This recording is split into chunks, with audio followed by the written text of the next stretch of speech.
So Google Payments update, so ito yung na-receive natin na email ni AdSense na Google Payments, your US withholding tax reporting documents are available. So ano ba yung ibig sabihin ng find your tax reporting documents online?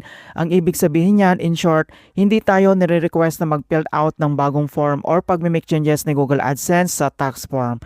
Basically, ini-inform lang talaga tayo na ang yung tax documents mo na 1042 na form na tawag na AdSense ay ready na for viewing or pwede mo na ito i-download.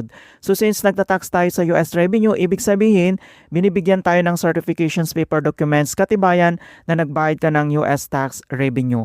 So may dalawang option kasi yan ipapadala sa iyo, through mail or paperless na ipapadala sa address ng AdSense mo.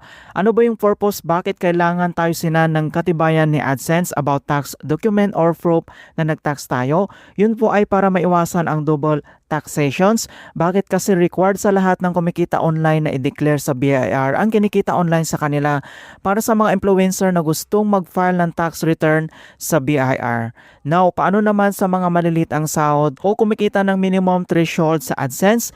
Kailangan pa ba ng pumunta sa BIR? Hindi na required, hindi mo na kailangan pumunta dahil sa exempted ka na dahil under the trend law, individual taxpayers with annual taxable income amounting to 250,000 or below are still exempt from paying income tax. Kapag mas mataas dyan sa 250k ang kinikita mo, yun ay required ka na mag-file ng income tax return sa BIR. And again, ulitin ko, you don't have to make any changes sa sinend ni AdSense na email, hindi para mag-submit ulit. Okay? Or mag-update. Kung paano ba natin i-view or i-download yung ating tax reporting documents, so kailangan mo lang mag-scroll down. Makikita mo dito yung Manage Tax Info, i-click mo lang. And then madadirect tayo dito sa Payment Center. So click lang natin dito yung notifications. So dito lang sa alerts and then makikita mo dito yung new tax documents available. I-click mo lang dito yung Take Me There. Ayan, so mag-scroll down ka ulit. Dito lang sa United States, i-click mo lang dito yung Show Tax Details. Mag-scroll down ka ulit. And then makikita mo dito yung date and then 1042 na dash. Yes, i-click mo lang. And then, kailangan lang tayo mag-verify. Tap mo lang dito yung next.